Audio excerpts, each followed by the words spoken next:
Hello and welcome to August's Blends Club. Thank you for being here.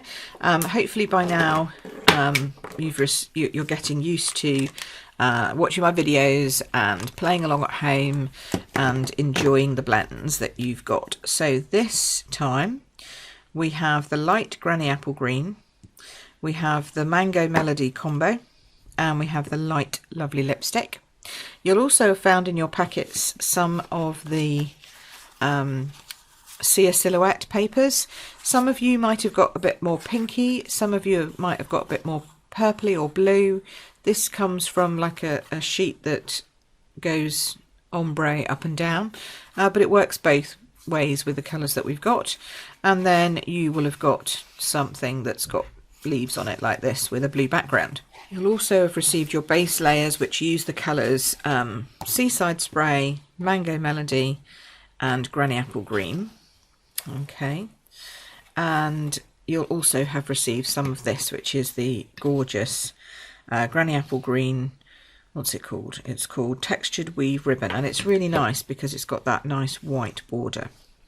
Okay, so because we're using the big images, your cardstock that you're going to stamp on this time is our thick Whisper White cardstock. It is actually what Stampin' Up suggests that you use with your blends.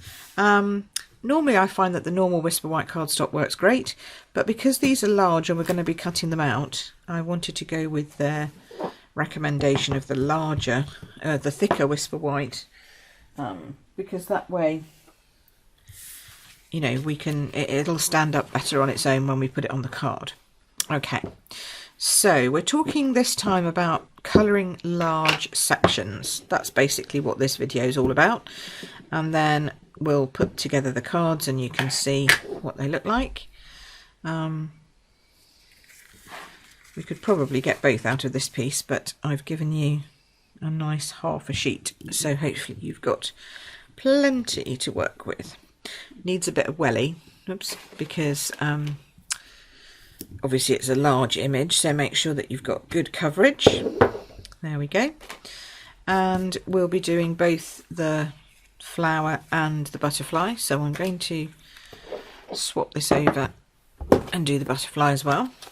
Sometimes people are scared of larger stamps and larger images, but I love them because you can really get some beautiful colours going, especially with Stampin' Blends or watercolour. Both of them work beautifully. Okay, so we're going to be doing this. I can't believe we're in our third month of blends already. We'll do one more month, I think, of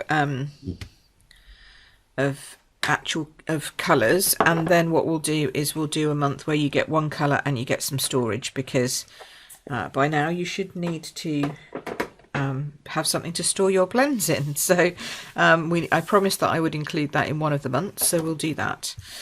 Okay, so we're going to do the flower first. We're going to start working on this, and I want this to be really bright, really colourful. So we're going to be laying down quite a lot of colour, and we're going to start working one petal at a time, and that's really the key to working with a large area stamp. You always start with just working on one area. So we're doing light and dark, and you'll notice I'm not really paying much attention to which way they go. And then we're going to bring in the pink, and I know you're going, what bring in the pink, what's she talking about? But yes, you can colour over the top of one colour with another, and it will indeed merge in. And we go back with our light, and you won't get any damage to your light pen with this merging. Okay, so now I'm going to go back in with my short nib and just blend out that edge. Just want that edge to blend nicely. There we go. Get it all blending well, and you can almost see it moving. Then we'll put a bit more dark in here because this is supposed to really be a bit of a dark area. Okay, So this is, I'm just blending the underside of this now, so this is just giving the undercoat to what we're going to be doing, because I do want that pink to be quite distinctive and blended in with it. But I do want it to sort of be there so you can see that it's pink. There we go. Because flowers do, they have this sort of moving from one to the other colour, and that's all we're doing. We're just, you know, recreating that. So you can see that doing things with two very distinctive colours, you know, requires a bit more work, but it looks good, doesn't it? And you can sort of just blend these even more, and you can see them moving together. It's very odd. It's a very odd feeling, but it does work. Oh, that was the light, darn it. I should have done that with the dark. Never mind, we'll put the dark back in. That's the great thing, you can just add the colour back in. There we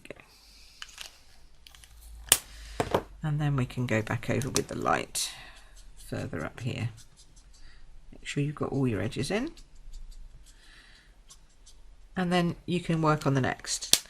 So see how we're getting that really beautiful sort of movement from one to the next colour.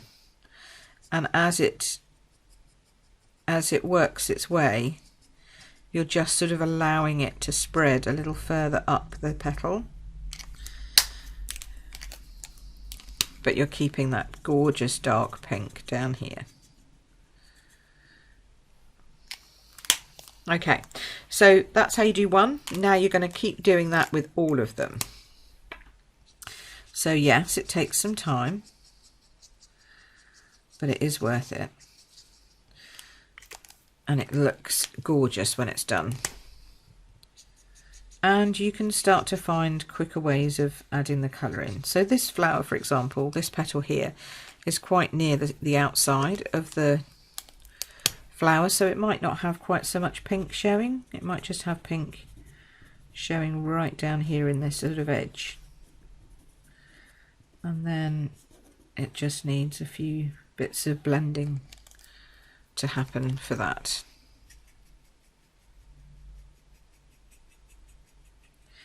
So I'm going to go ahead and colour the rest of this flower. You can understand now what I'm doing and what it's supposed to look like when it's finished. So I'm going to go ahead and finish all of this, and then we'll come on and we're going to work a little bit differently in the butterfly, but you know, similar ideas. Okay, so I'll be back in a bit with the rest of it. Okay, I'm back. There is the flower all coloured in. I added a bit of Mango Melody to the leaf as well, just to make that green a little bit more vibrant, a bit more yellowy green. I've completed my flower. You can see it's come through a lot on the back, which is to be expected, and it will probably continue to be moving. You can, I mean, it's definitely melding in even more as I look at it. And if I think something that's still wet needs a little bit of extra melding or a little bit of extra blending, you can try and go back over it again. But once it's dried, it's dried. Okay, so that's when you kind of realise that you're not going to be able to do much more with that. But I think that's come out quite well. I like the way it's come out. Some of it's blended more than others. I was obviously a bit lazy on that one there particularly. The rest of them have worked their way in. This one, I think I added a few more sort of flicks of the pink at the end, and they just haven't blended in quite as much as the rest. You can, you know, continue to dampen the card with your wider end of your brush, because that lays down a little bit more alcohol, and see how that goes.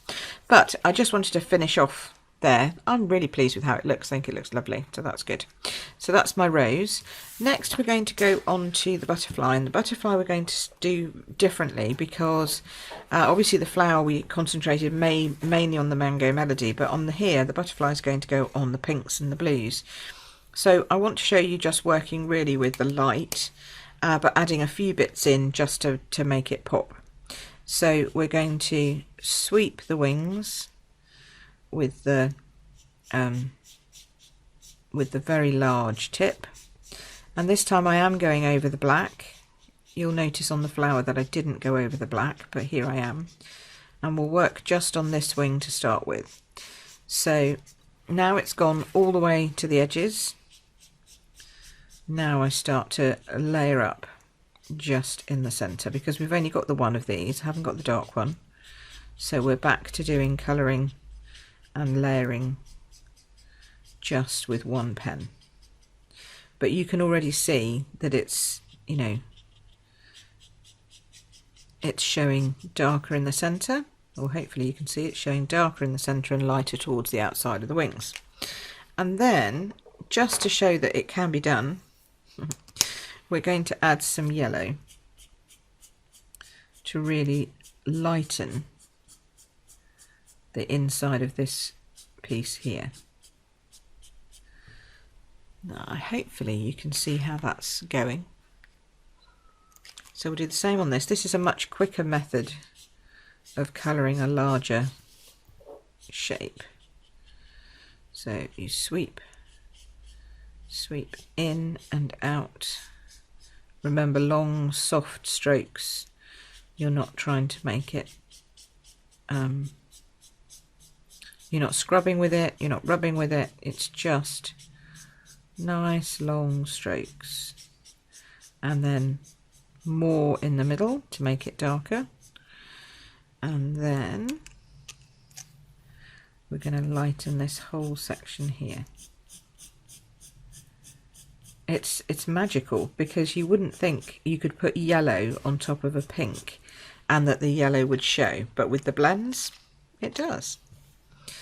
So again, sweeping motions. But see, this one's much quicker than the flower. The flower took a lot longer, but the butterfly. And if you're finding that you've got lines, just keep blending them in. Keep going, getting darker in the centre. But again, just working one section of the wing at a time is best. There we go. I think that the ability to add a colour on top of another colour and have it show up without it being paint is amazing. I mean, you would expect that to be the case if you had like an oil paint or an acrylic paint, that you could do that, but not with just a pen. You see, it's pretty astounding. And it's all to do with just the you know, the movement of alcohol moving the ink around the paper. It's great. Okay, so we do that. And then we do this one.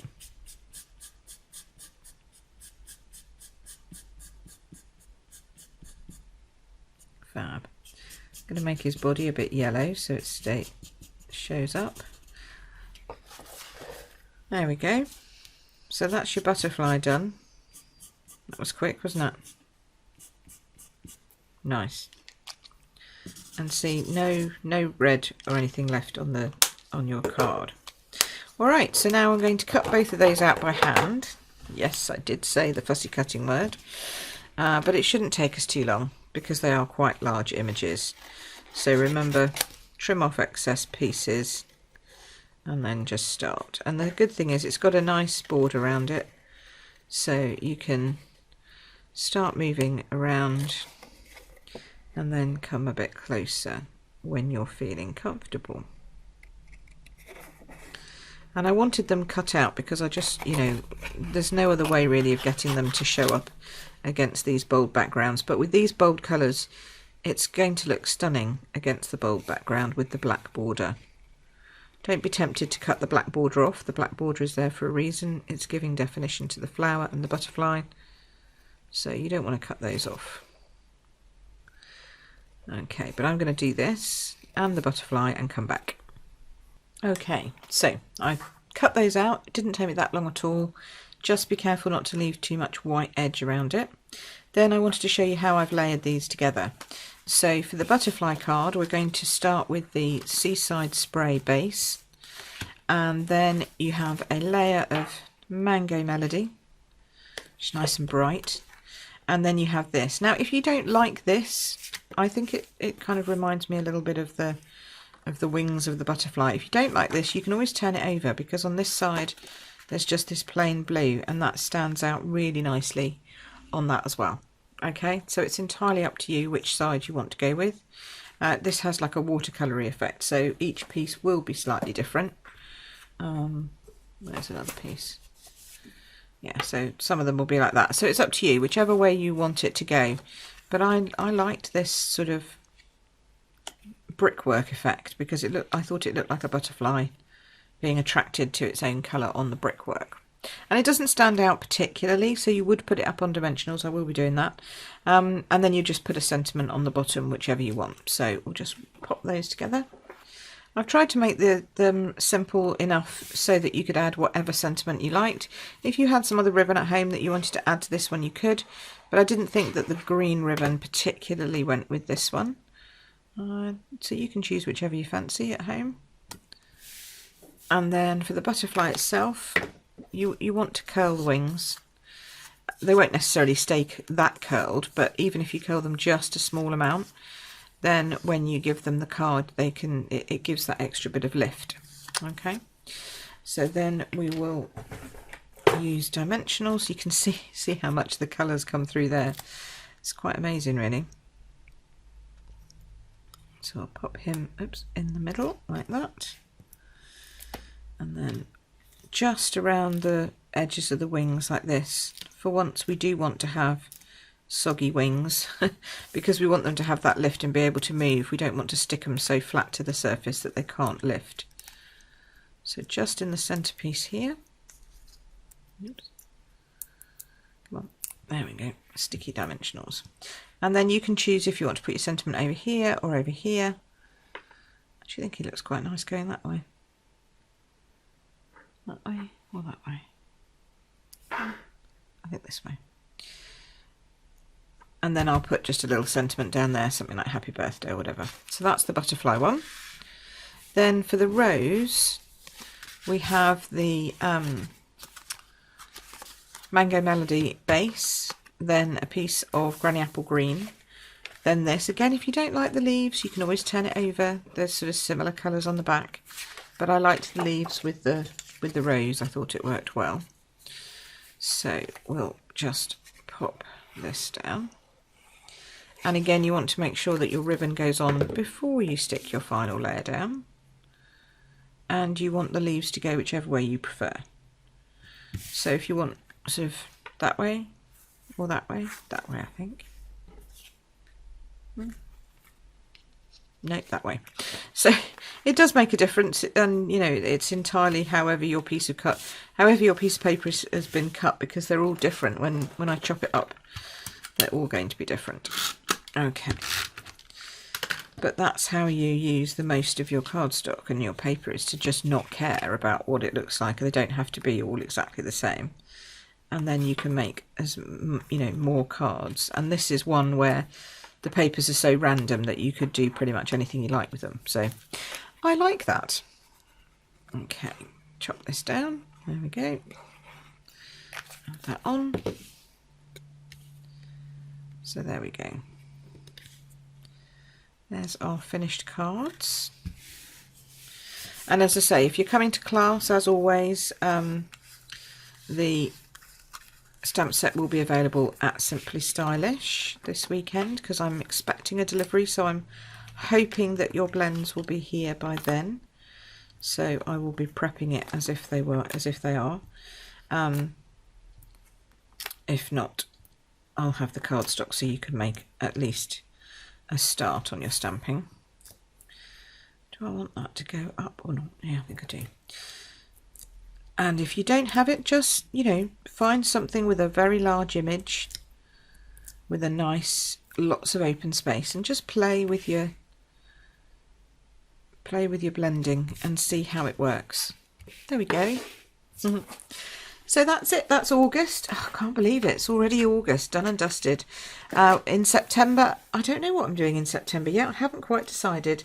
So watch out for that. And I think I'll just pop a little sentiment here or something, and another one along here or under here. So there you go. That's our August Blends Club. Hope you've enjoyed colouring large images this time and getting that blending going. Thanks ever so much for being part of the club. I've really enjoyed doing these for you this month, and I hope you have enjoyed them too. Okay, see you again soon. Bye.